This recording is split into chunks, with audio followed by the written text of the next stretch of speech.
Bueno, continuando con nuestro libro de Asesinato en el campo de golf de Agatha Christie, vamos a continuar con el capítulo 25, que es un desenlace inesperado. A la mañana siguiente asistimos a la declaración de Jacques Renault. Aunque había pasado poco tiempo, me impactó el cambio que se había producido en el joven prisionero. Sus mejillas estaban hundidas. Tenía profundas ojeras y lucía demacrado y angustiado, como alguien que había buscado el sueño en vano durante varias noches. No mostró ninguna emoción al vernos. Renault, comenzó el magistrado, niega que estuvo en Merlinville la noche del crimen. Jack no respondió de inmediato. Luego dijo con una vacilación que resultaba desgarradora: Yo les dije que estaba en Cherbourg. El magistrado volteó bruscamente. Que entren los testigos de la estación. En un momento la puerta se abrió para dar paso a un hombre que reconocí como uno de los empleados de la estación de Merlinville. ¿Estaba de servicio la noche del 7 de junio? Sí, señor. ¿Presenció la llegada del tren de las 11:40? Sí, señor. Mire al acusado. ¿Lo reconoce como uno de los pasajeros que bajaba del tren? Sí, señor. ¿No hay posibilidad de que se equivoque? No, señor. Conozco bien a Monsieur Jacques Renault. ¿Ni de que se equivoque en la fecha? No, señor, porque fue en la mañana siguiente, el 8 de junio, cuando nos enteramos del asesinato. Otro empleado del ferrocarril fue llevado a la sala y confirmó el testimonio primero. El magistrado miró a Jacques Renault. Estos hombres han confirmado su identidad. ¿Qué tiene que decir? Jack se encogió de hombros. Nada. Renault, continuó el magistrado. ¿Reconoce esto? Tomó algo de la mesa a su lado y se lo mostró al prisionero. Me estremecí al reconocer el puñal de aviador. Perdón, gritó el abogado de Jack, Maitre Grossier. Exijo hablar con mi cliente antes de que responda a esa pregunta. Pero Jacques Renault no tuvo consideración por los sentimientos del desdichado Grossier. Lo apartó con un gesto y respondió con calma. Por supuesto que lo reconozco. Fue un regalo que le hice a mi madre como recuerdo de la guerra. ¿Hay que usted sepa algún duplicado de este puñal?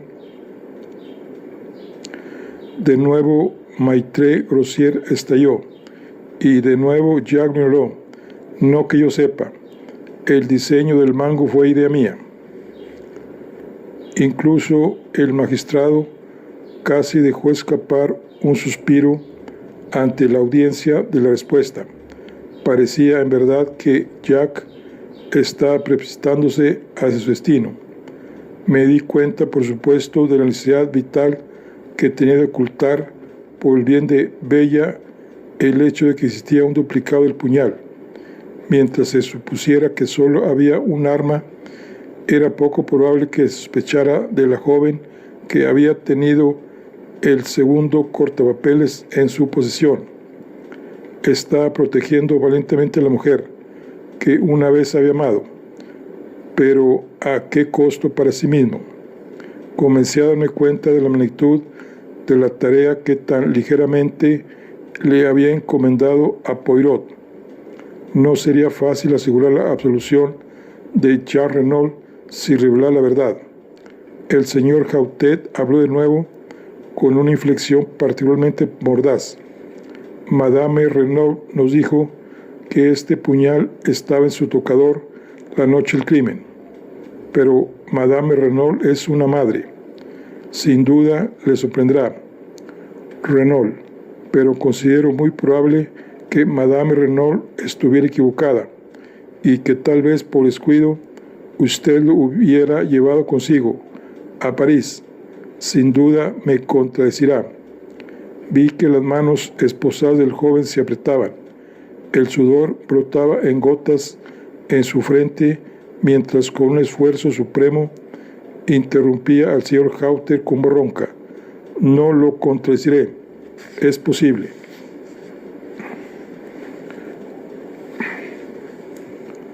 Fue un momento de estupefacción. Maitre Grossier se puso de pie protestando. Mi cliente ha estado bajo una gran tensión nerviosa. Deseo que quede constancia de que no lo considero responsable de lo que dice. El magistrado lo calló con enojo. Por un momento parecía surgir una duda en su propia mente. Ya Renault casi había exagerado su papel. Se inclinó hacia adelante y miró al prisionero con atención.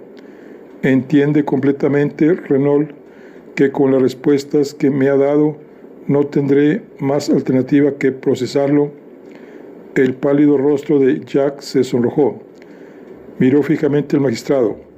Monsieur Hautet, juro que no maté a mi padre. Pero el breve momento de duda del magistrado había pasado. Soltó una risa corta y desagradable. Sin duda, siempre son inocentes nuestros prisioneros. Por su propia boca está condenado.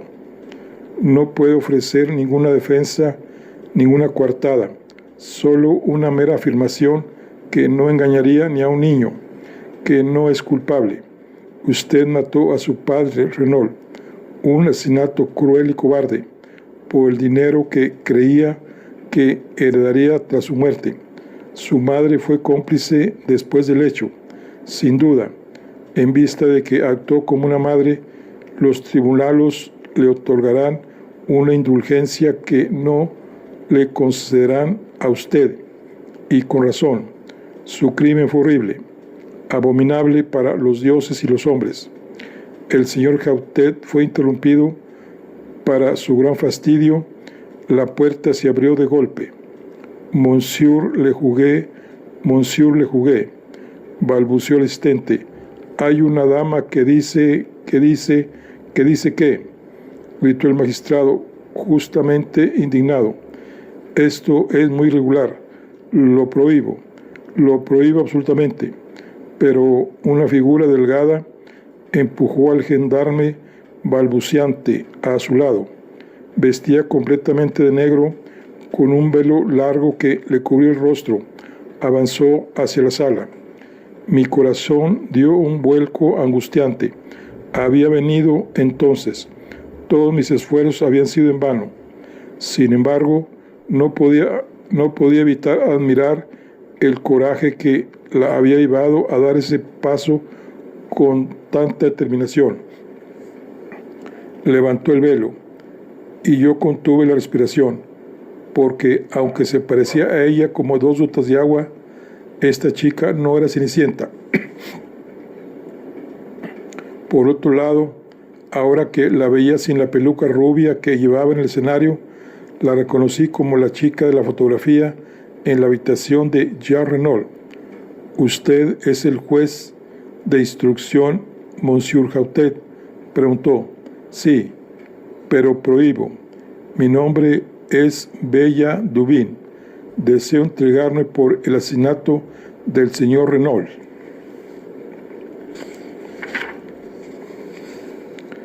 Capítulo 26. Recibo una carta. Amigo mío, lo sabrás todo cuando recibas esto. Nada de lo que yo diga podrá conmover a Bella. Ella ha salido para entregarse. Estoy exhausta de luchar. Ahora sabrás que te engañé, que donde tú me diste confianza, yo te pagué con mentiras. Quizá te parezca indefendible, pero me gustaría, antes de salir de tu vida para siempre, mostrarte cómo sucedió todo. Si supiera que me perdonas, la vida sería más llevadera para mí. No lo hice por mí. Eso es lo único que puedo alegar en mi defensa. Comenzaré desde el día en que te conocí en el tren que venía de París, y entonces me sentía inquieta por Bella. Estaba esperada por Jacques Renault. Se habría tendido en el suelo para que él caminara sobre ella, y cuando él comenzó a cambiar, a escribirle menos, ella empezó a angustiarse. Se le metió en la cabeza que él estaba interesado en otra chica, y por supuesto, como se supo después, estaba en lo cierto. Había decidido ir a su villa en Merville para tratar de ver a Jack. Sabía que yo me oponía e intentó escapárseme. Descubrí que no estaba en el tren de Calais y decidí que no seguiría a Inglaterra sin ella.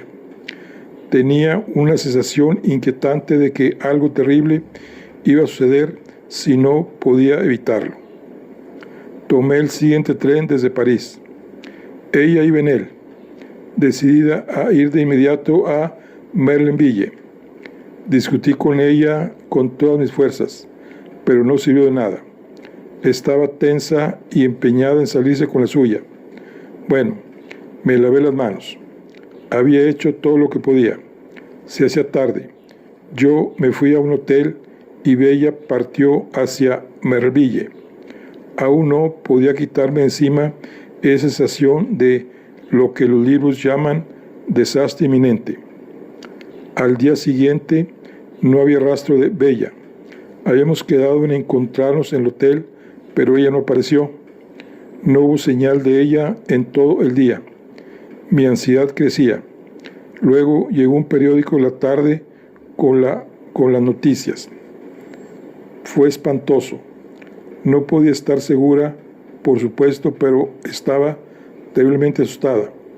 Supuse que Bella había encontrado al señor Renault y le había hablado de ella y de Jack, y que él la había insultado o algo por el estilo. Las dos tenemos un genio terrible. Luego salió a la luz todo el asunto del extranjero enmascarado, y comencé a sentirme más tranquila, pero aún me preocupaba que Bella no hubiera acudido a nuestra cita. Para la mañana siguiente estaba tan alterada que tuve que ir a ver qué podía hacer. Lo primero, me encontré contigo. Ya sabes lo que pasó. Cuando vi al hombre muerto, tan parecido a Jack, y con el abrigo elegante de Jack, lo supe. Y ahí estaba la misma daga, esa pequeña cosa malvada que Jack le había regalado a Bella. Era casi seguro que tenía sus huellas dactilares. No puedo explicarte el horror impotente de ese momento. Solo vi una cosa claramente. Debía apoderarme de la daga y huir con ella antes de que descubrieran que faltaba. Fingí un desmayo, y mientras tú ibas a buscar agua, tomé el arma y la escondí en mi vestido.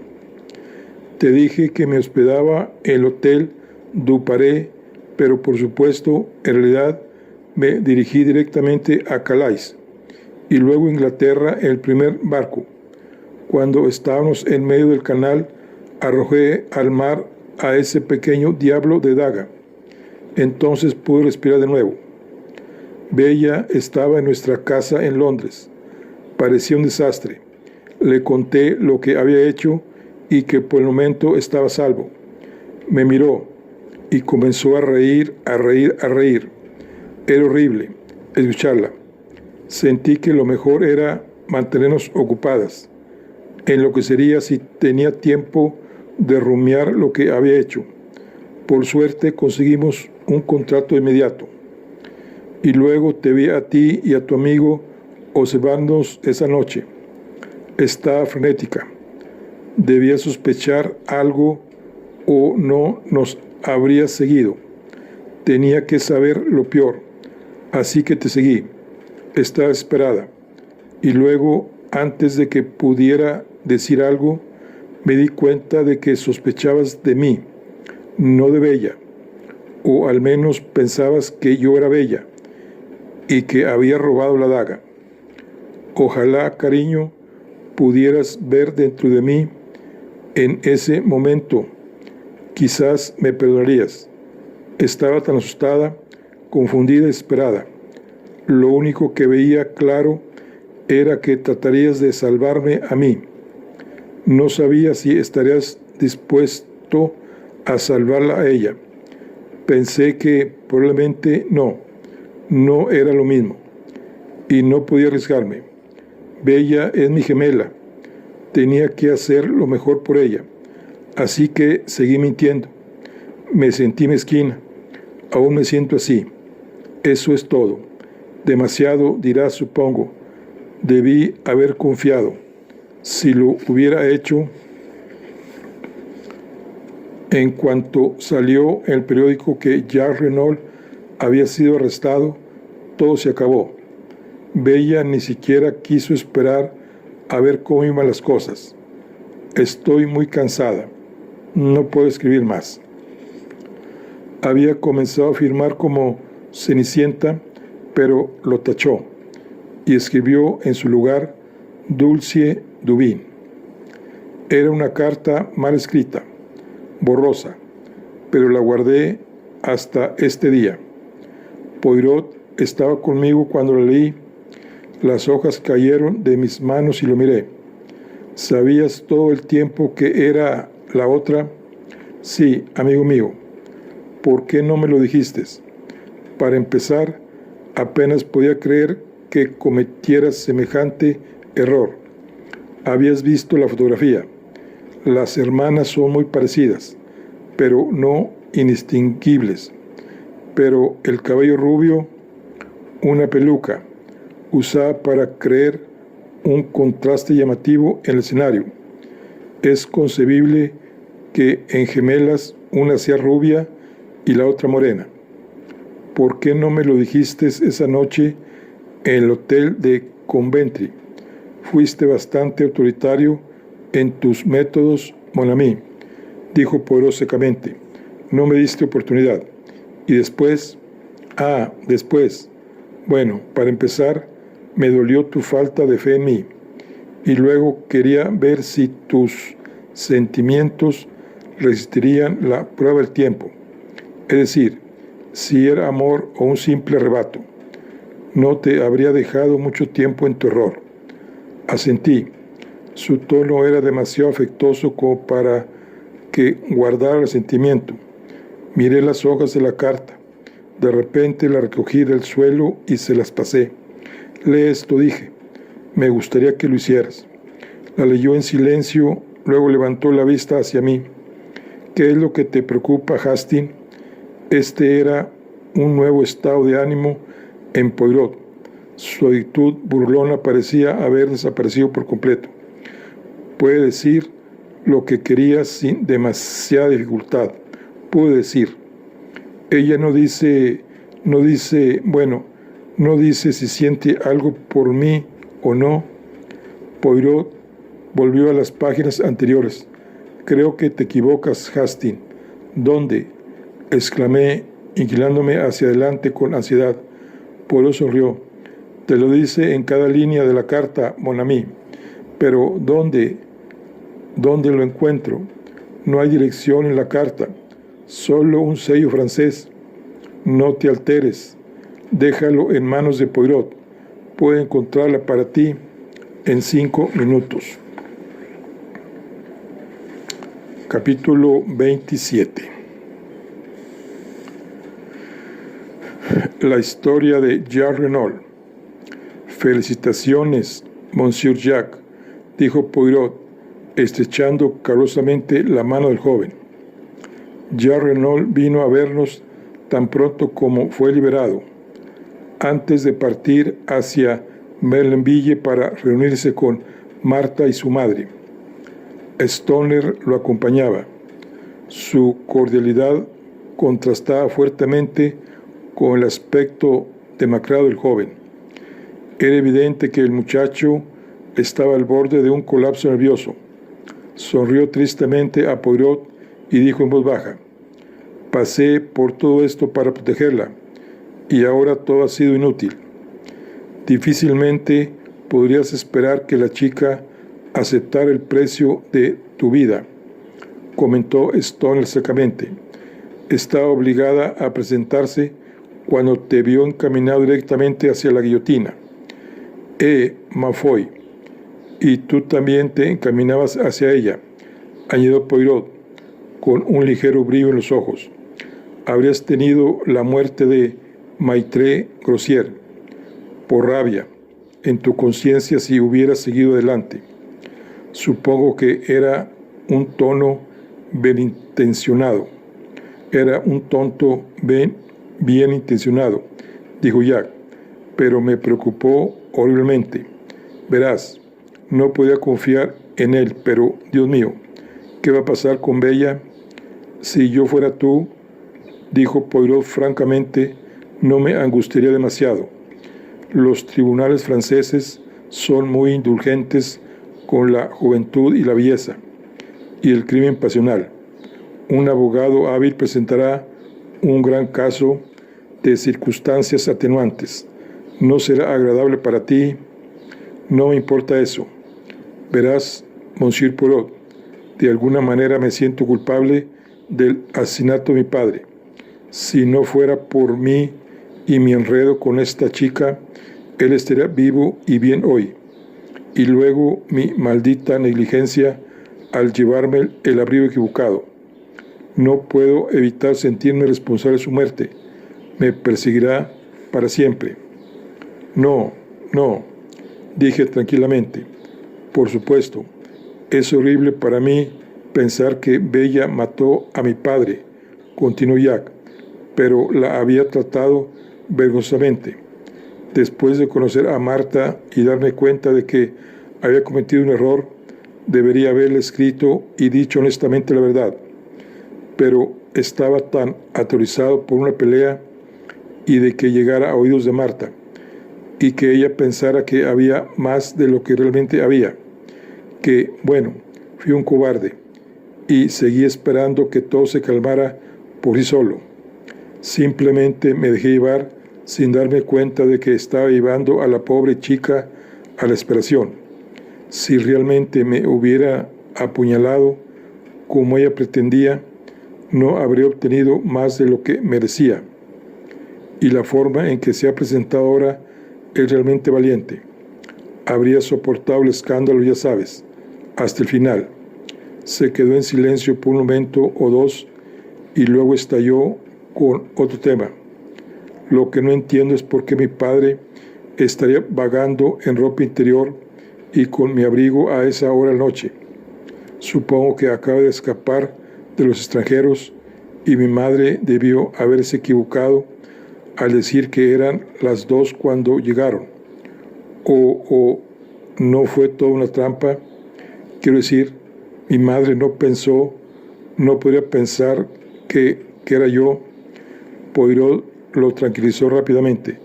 No, Monsieur Jack, no temas por eso. En cuanto al resto te lo explicaré uno de estos días. Es bastante curioso, pero ¿podrías contarnos exactamente qué ocurrió esa terrible noche? Hay poco que contar. Vine de Cherbourg, como les dije, para ver a Marta, antes de ir al otro extremo del mundo. El tren llegó tarde y decidí tomar el atajo a través del campo de golf. Podría entrar fácilmente en los terrenos de la Villa Margarita. Desde ahí estaba casi llegando al lugar cuando hice una pausa y tragó saliva. Sí, escuché un grito terrible. No fue fuerte, una especie de ahogo y jadeo, pero me asustó. Por un momento me quedé paralizado. Luego doblé la esquina de un arbusto. Había luz de luna. Vi la tumba y una figura tendida boca abajo con una daga clavada en la espalda. Y luego levanté la vista y la vi a ella. Me miraba como si viera un fantasma. Es lo que debió pensar al principio. Toda expresión parecía congelarse en su rostro por el horror. Y luego gritó, se dio la vuelta y salió corriendo. Se detuvo tratando de dominar su emoción. Y después preguntó Poirot suavemente: «Realmente no lo sé». Me quedé ahí un rato, aturdido, y luego me di cuenta de que era mejor irme lo más rápido posible. No se me ocurrió que sospecharían de mí, pero tenía miedo de ser llamado a aclarar en su contra. Caminé a Saint-Beauvais, como les dije, y tomé un auto de regreso a Cherbourg. Llamaron a la puerta y un botones entró con un telegrama que entregó a Stoner. Lo abrió. Luego se levantó de su asiento. «La señora Renault ha recuperado la conciencia», dijo. «Ah». Poirot se puso de pie de un salto. «Vayamos todos a Mellenville de inmediato». Se hizo una partida apresurada. Stoner, a instancias de Jack, accedió a quedarse y hacer todo lo posible por Bella Dubin. Poirot, Jacques Renault y yo partimos en el auto de los Renault. El viaje tomó poco más de 40 minutos. Al acercarnos a la puerta de la Villa Margarita, Jacques Renault lanzó una mirada interrogante a Poirot. «¿Qué tal si ustedes entran primero, para dar la noticia a mi madre de que estoy libre, mientras tú se lo dices en persona a Mademoiselle Marté?» También Poirot, con un brillo en los ojos. «Pero sí, por supuesto, yo mismo iba a proponer ese arreglo». Jacques Renault no esperó más. Deteniendo el auto, saltó y corrió por el camino hacia la puerta principal. Seguimos en el auto hacia la Villa Guinevive. «Poirot», dije, «¿recuerdas cómo llegamos aquí ese primer día y nos enteramos del asesinato del señor Renault?» «Ah, sí, es cierto. No hace tanto tiempo. Pero cuántas cosas han pasado desde entonces, especialmente para ti, mon ami». «Sí, en efecto», suspiré. «Estás viéndolo desde el punto de vista sentimental, Hastings. No me refería a eso. Esperamos que Mademoiselle Bella sea tratada con indulgencia. Y después de todo, Jacques Renault no puede casarse con las dos chicas». Hablaba desde un punto de vista profesional. «Este no es un crimen bien ordenado y regular, como los que deleitan a un detective. La puesta en escena diseñada por Georges Cognau, eso sí es perfecto, pero el desenlace, no, un hombre asesinado por accidente en un arranque de ira de una chica. En verdad, ¿qué orden o método hay en eso?» Y en medio de una risa nula por las peculiaridades de Poirot, Francoise abrió la puerta. Poirot explicó que debía ver a la señora Renault de inmediato, y la anciana lo condujo escalera arriba. Yo me quedé en el salón. Pasó un rato antes de que Poirot reapareciera. Lucía inusualmente serio. «Vos, voilà, Hastings, sacré torneré. Pero se avecinan tormentas». «¿Qué quieres decir?», exclamé. «Apenas lo había creído», dijo Poirot pensativamente. «Pero las mujeres son muy impredecibles. Aquí están Jack y Martha d'Abreuil», exclamé, mirando por la ventana. Poirot salió corriendo de la habitación y se encontró con la joven pareja en los escalones afuera. «No entre. Es mejor no hacerlo. Su madre está muy alterada». Lo sé», dijo Jacques Renault. «Debo subir a verla de inmediato». «Pero no, se lo digo, es mejor no. Pero Marta y yo, en cualquier caso, no lleven a Mademoiselle con usted. Suban si es necesario, pero serían sabios si me hicieran caso». Una voz en las escaleras detrás de nosotros nos hizo sobresaltar a todos. Le agradezco sus buenos oficios, Monsieur Poirot, pero haré valer mis propios deseos».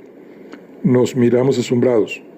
Bajando las escaleras, apoyándose en el brazo de Leonie, estaba la señora Renault con la cabeza aún vendada.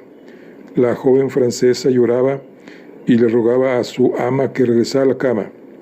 «Madame se matará. Es contrario a todas las órdenes del médico. Pero la señora Renault siguió avanzando. Madre, gritó Jack, avanzando.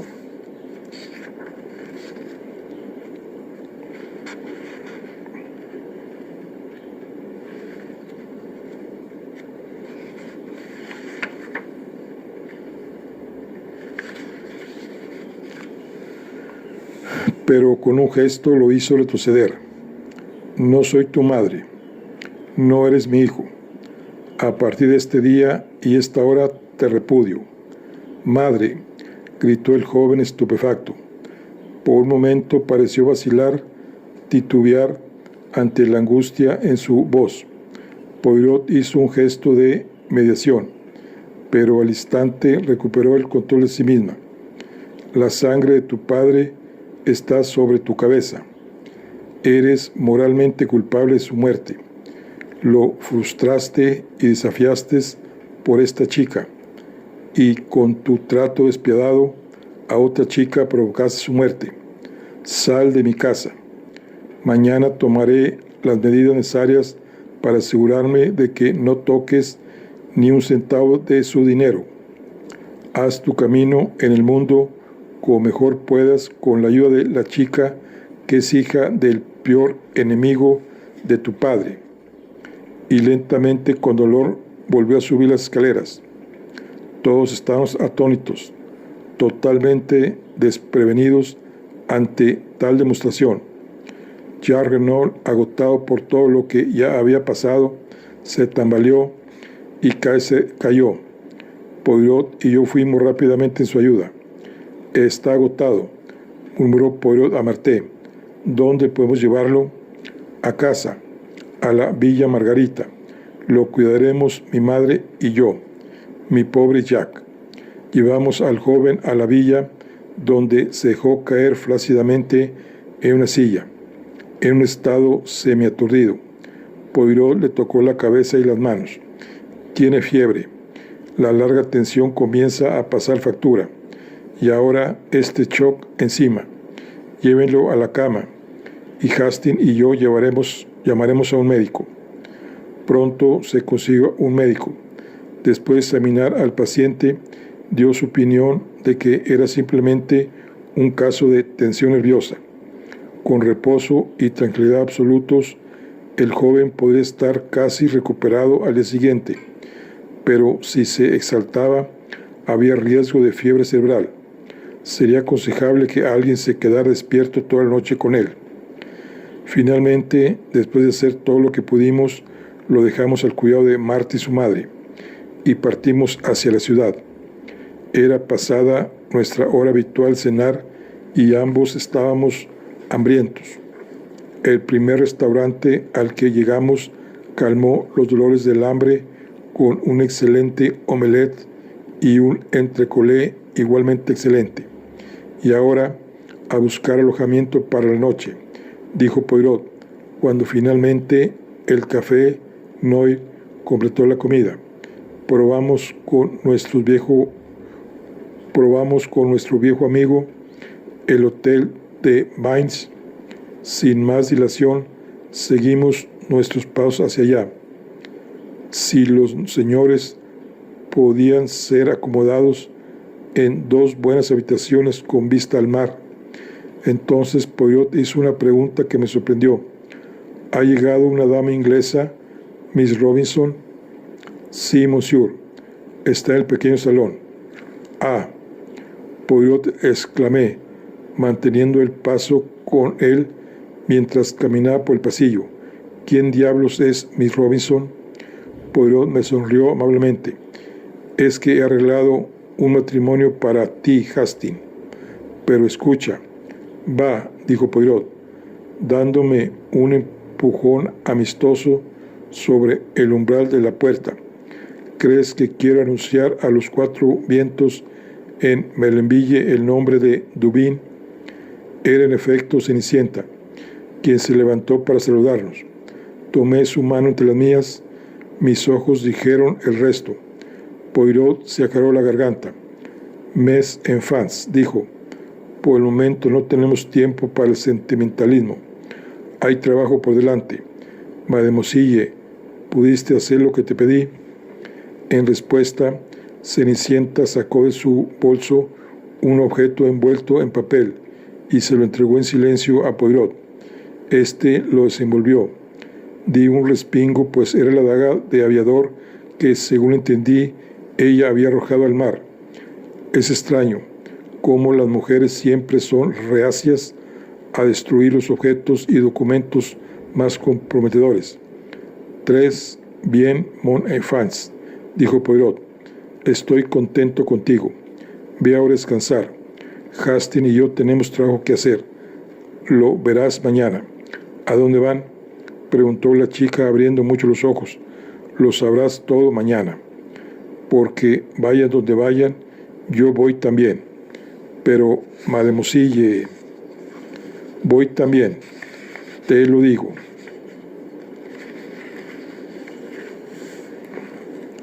Poirot comprendió que era inútil discutir. Cedió. «Ven entonces, mademoiselle, pero no será divertido. En toda probabilidad no pasará nada». La chica no respondió. 20 minutos después partimos. Ya estaba oscuro, una noche cerrada y opresiva. Poirot nos guió fuera de la ciudad en dirección a la Villa Genevieve, pero cuando llegó a la Villa Margarita se detuvo. «Me gustaría asegurarme de que todo esté bien con Jacques Renault. Ven conmigo, Hastings». «Mademoiselle, quizá prefiere esperar afuera. Madame de Breuil podría decir algo que la lastimara». Abrimos la puerta y caminamos por el sendero.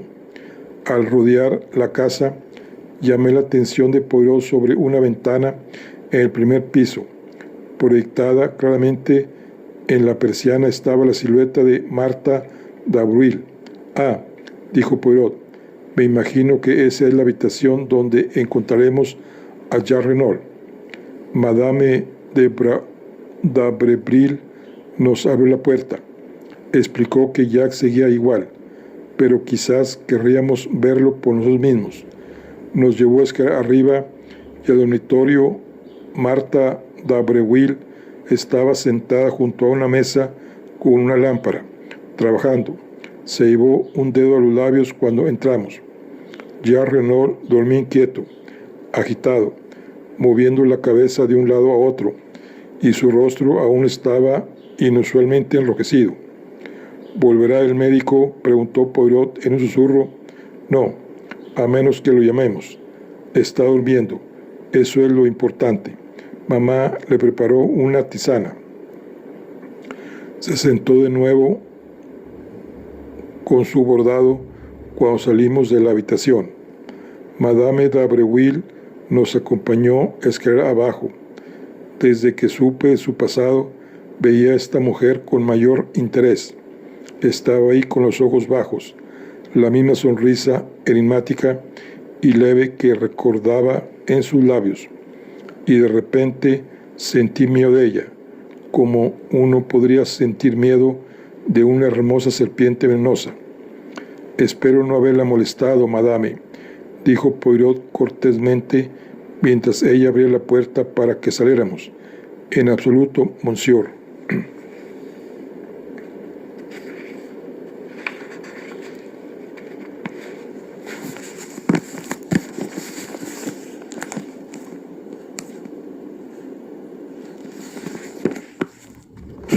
«Por cierto», dijo Poirot, como si se le hubiera ocurrido una idea de último momento, «Monsieur Stoner no ha estado en Merlinville hoy, ¿verdad?».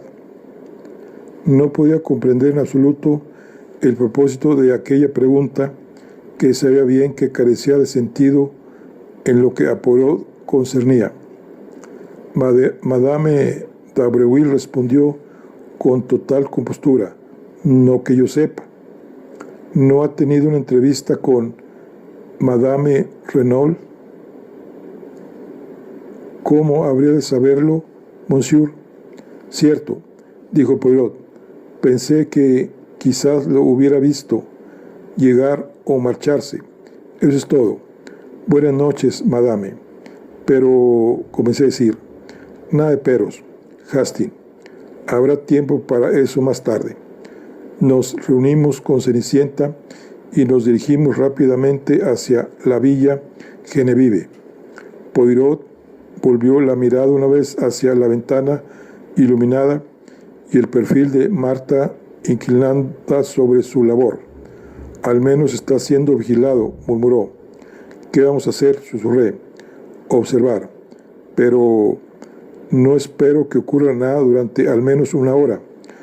Probablemente 2, pero sus palabras fueron interrumpidas por un grito largo y agudo. ¡Ayuda! Una luz se encendió en la habitación del primer piso, en el lado derecho de la puerta principal.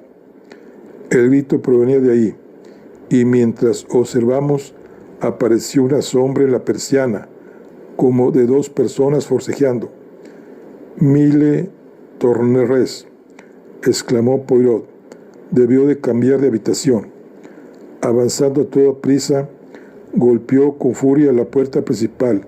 Luego, corriendo hacia el árbol, el jardín de flores, trepó con la agilidad de un gato. Lo seguí, mientras él saltaba por la ventana abierta. Al volver la mirada, vi a Cenicienta alcanzando la rama detrás de mí. «Ten cuidado», exclamé. «Cuidado con tu abuela», replicó la muchacha. «Esto es un juego de niños para mí». Poirot había atravesado la habitación vacía y golpeado la puerta, cerrada y atrancada por fuera, gruñó, y llevará tiempo derribarla. Los gritos de auxilio se volvían notablemente más débiles. Vi desesperación en los ojos de Poirot. Juntos empujamos la puerta con nuestros hombros. La voz de Cenicienta, calmada y desapasionada, llegó desde la ventana. «Llegarán demasiado tarde. Supongo que soy la única que puede hacer algo». Antes de que pudiera mover un dedo para tenerla, pareció saltar al vacío desde la ventana. Me apresuré a mirar hacia afuera. Para mi horror, la vi colgando sus manos desde el techo, impulsándose a tirones en dirección a la ventana iluminada. «Dios mío, se matará», grité. «¿Olvidas que es una acróbata profesional, Hastings? Fue la providencia del buen Dios la que hizo que insistiera en acompañarnos esta noche. Solo rezo para que llegue a tiempo». «Ah». Un grito de absoluto terror flotó en la noche, mientras la muchacha desaparecía por la ventana, y entonces, en el tono claro de Cenicienta, llegaron las palabras: «No, no lo harás. Te tengo, y mis muñecas son como el acero». En ese mismo momento, la puerta de nuestra prisión fue abierta con cautela por Francoisé. Poirot la apartó sin ceremonias y corrió por el pasillo hacia donde las otras sirvientas se agrupaban alrededor de la puerta del fondo. «Está cerrada por dentro, monsieur». Se escuchó un golpe fuerte dentro de la habitación. Tras un momento, la llave giró y la puerta se abrió lentamente. Cenicienta, muy pálida, nos hizo señas para que entráramos. «¿Está a salvo?», preguntó Poirot. «Sí, llegué justo a tiempo. Estaba exhausta. La señora Renault está medio sentada, medio recostada en la cama. Jadeaba por respirar. Casi me estrangula», murmuró con dolor. La muchacha recogió algo del suelo y se lo entregó a Poirot. Era una escalera enrollada de cuerda de seda, muy fina pero bastante resistente. «Una vía de escape», dijo Poirot, «por la ventana», mientras forcejeábamos con la puerta. «¿Dónde está el otro?». La muchacha se apartó un poco y señaló. En el suelo yacía una figura envuelta en un material oscuro, un pliegue del cual ocultaba el rostro. «Muerto», ella sintió. «Creo que sí». La cabeza debió golpear el borde de mármol. «¿Pero quién es?», grité. «El asesino de Renault Hastings, y por poco el asesino de Madame Renault». Confundido y sin comprender, me arrodillé y, levantando el pliegue de la tela, miré el rostro muerto y hermoso de Marta d'Abreuil.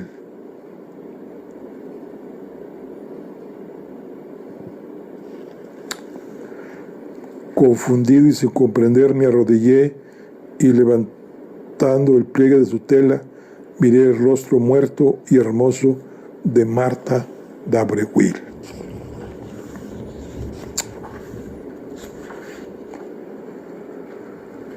Bueno, pues ya vamos entonces al final, que es el último capítulo, el 28, el final del viaje. Dice: tengo recuerdos confusos de los sucesos posteriores de aquella noche. Poirot parecía sordo a mis repetidas preguntas. Estaba ocupado abrumando a Francoisé con reproches por no haberle informado del cambio de habitación de la señora Renault. Lo agarré del hombro, decidido a captar su atención y hacerme escuchar. Pero debías haberlo sabido, protesté. Te llevaron a verla esta tarde. Poirot se dignó a prestarme atención por un breve momento. La habían llevado en un sofá a la habitación del medio. Su Baudior explicó. Pero, monsieur, gritó Francoisé, Madame cambió de habitación casi inmediatamente después de los crímenes.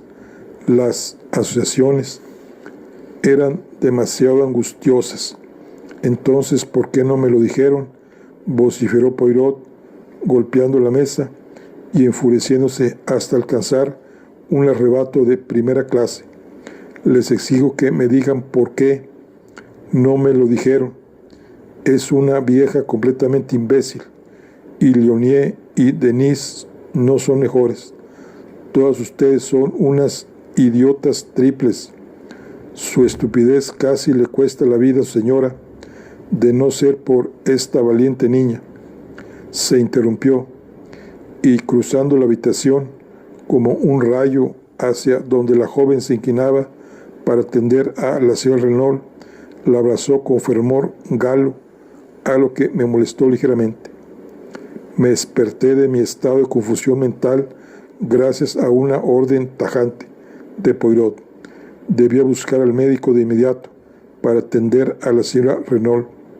Después de eso podría llamar a la policía, y añadió para completar mi irritación: no valdrá la pena que regreses aquí.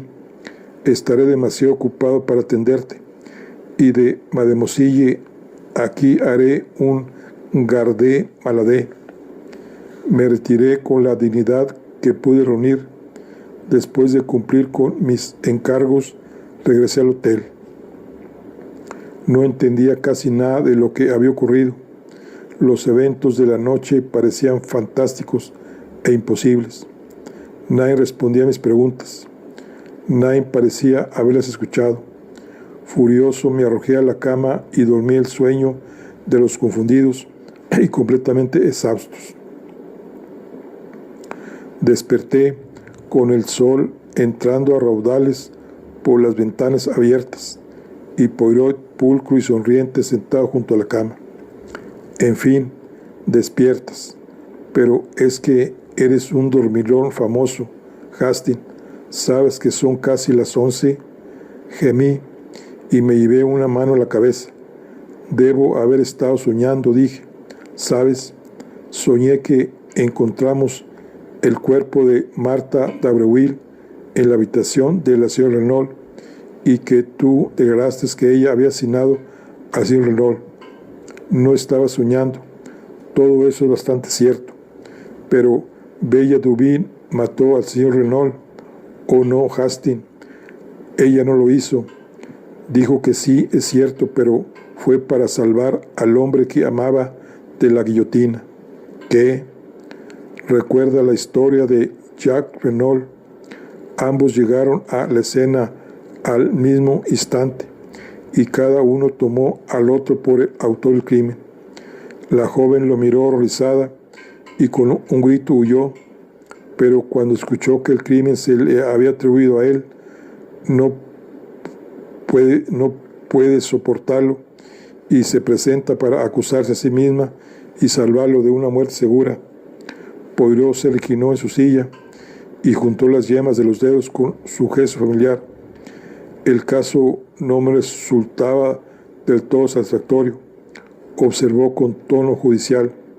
Desde el principio tuve la fuerte impresión de que estábamos lidiando con un crimen frío y premeditado, cometido por alguien que se había contentado muy hábilmente con usar los propios planes del señor Renault para despistar a la policía. El gran criminal, como recordarás que te dije una vez, siempre es supremamente simple. Asentí. Ahora, para apoyar esta teoría, el criminal debía estar plenamente al tanto de los planes del señor Renault. Eso nos lleva a la señora Renault. Pero los hechos no respaldan ninguna teoría sobre su culpabilidad. ¿Hay alguien más que pudiera haberlos conocido? Sí. De los propios labios de Martha d'Abreuil tenemos la admisión de que escuchó la pelea del señor Renault con el vagabundo. Si pudo escuchar eso, no hay razón por la que no pudiera haberlo escuchado todo, especialmente si el señor y la señora Renault fueron imprudentes al discutir sus planes sentados en el banco. Recuerda lo fácil que fue para ti escuchar la conversación de Marta con Jacques Renault desde ese lugar. Pero, ¿qué posible motivo podía tener Marta para asesinar al señor Renault? Argumenté. ¿Qué motivo? Dinero. Renault era un millonario y a su muerte, o eso creía ella y Jack, la mitad de esa vasta fortuna pasaría a su hijo. Reconstruyamos la escena desde el punto de vista de Martha d'Abreuil. Martha d'Abreuil escucha lo que ocurre entre Renault y su esposa. Hasta ahora, él ha sido una pequeña fuente de ingresos para la madre y la hija d'Abreuil, pero ahora propone escapar de sus garras. Al principio, posiblemente, su idea es evitar esa fuga, pero una idea más audaz toma su lugar, y una que no horroriza a la hija es Jean Beroldy. En este momento, Renault se interpone inexorablemente en su matrimonio con Jack.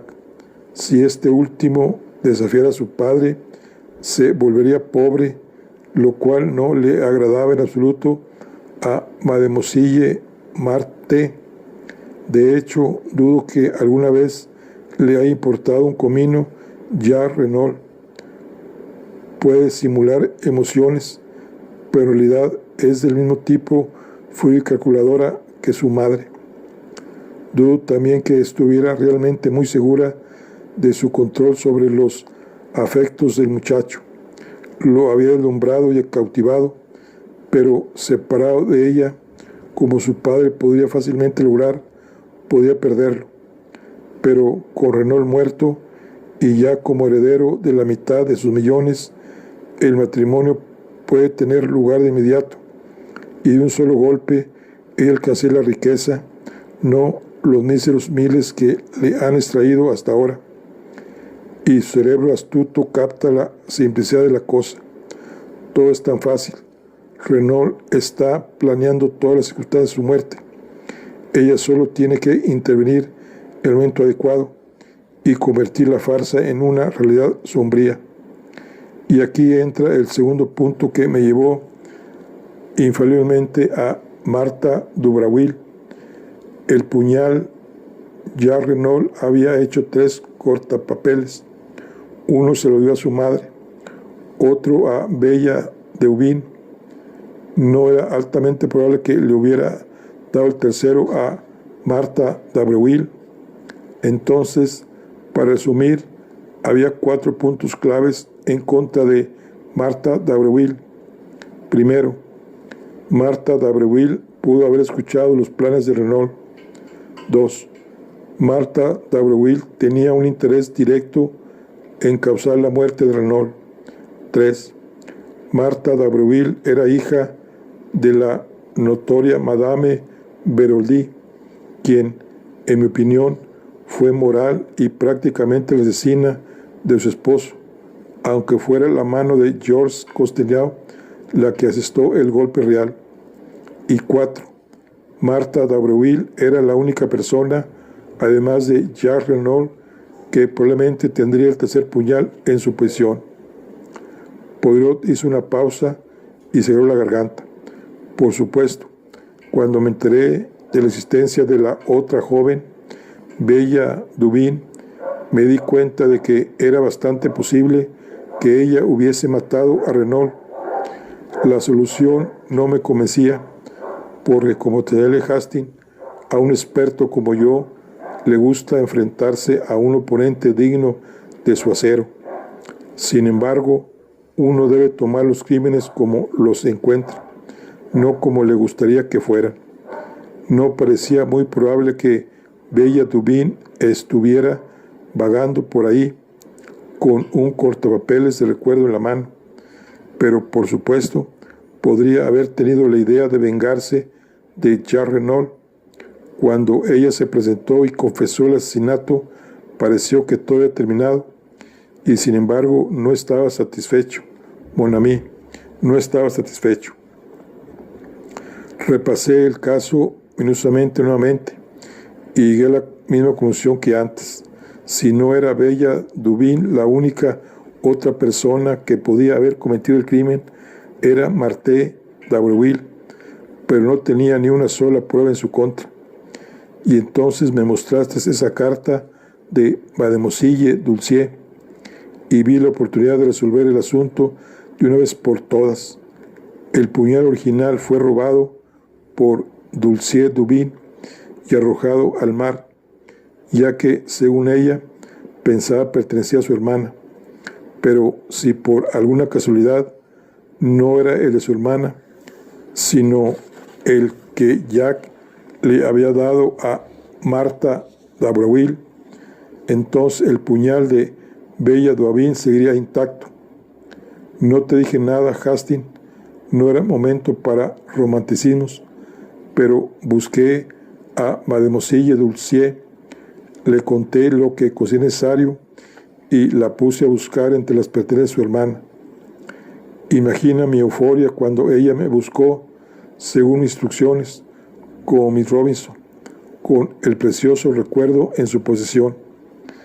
Mientras tanto, había tomado medidas para forzar a Mademoiselle Martha a hacer a la luz. Por mis órdenes, Madame Renault rechazó a su hijo y declaró su intención de hacer un testamento al día siguiente, que lo desheredaría por completo.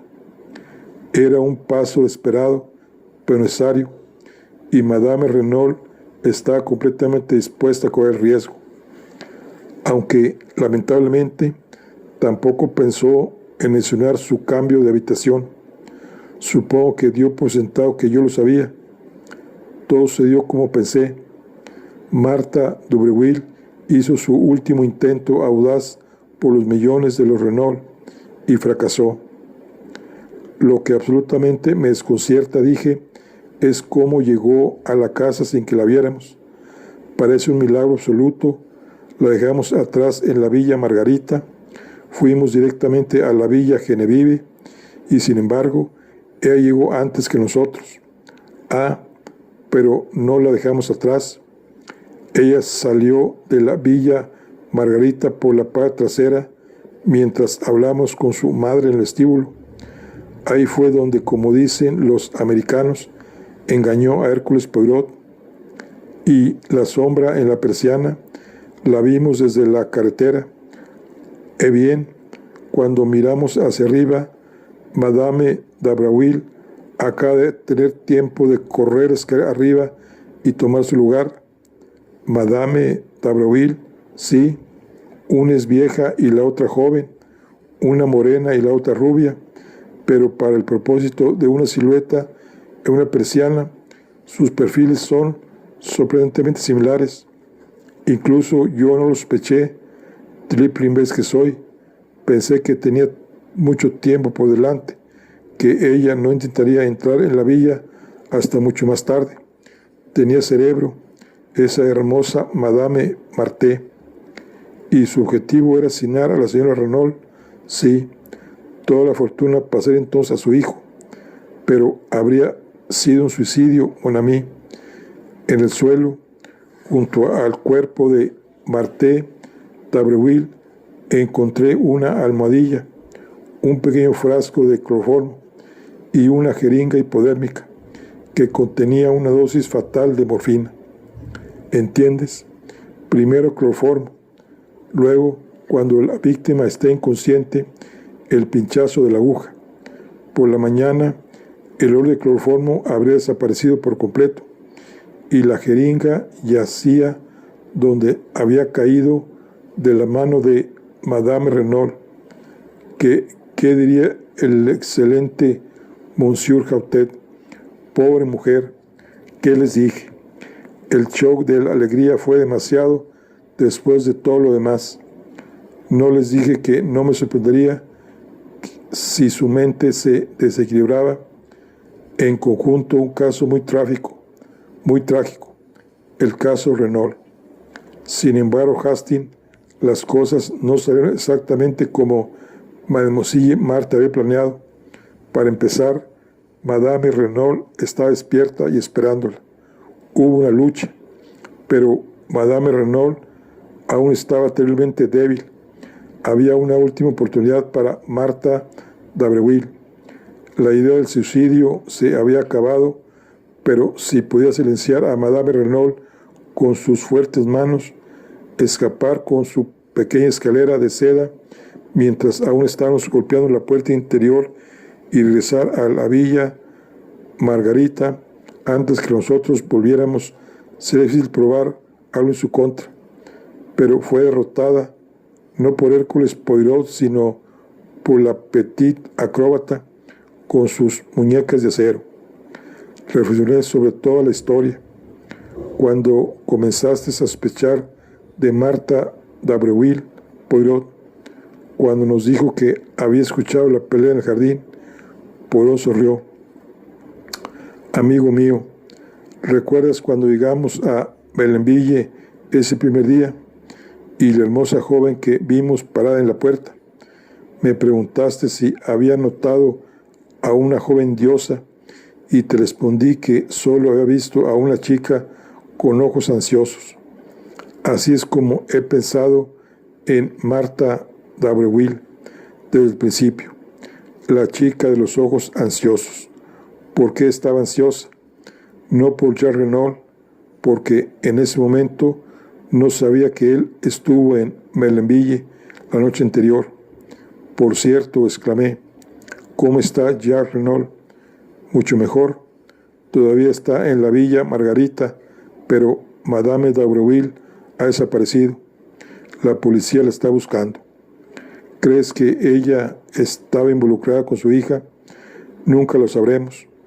Madame es una dama que sabe guardar sus secretos y dudo mucho que la policía la encuentre.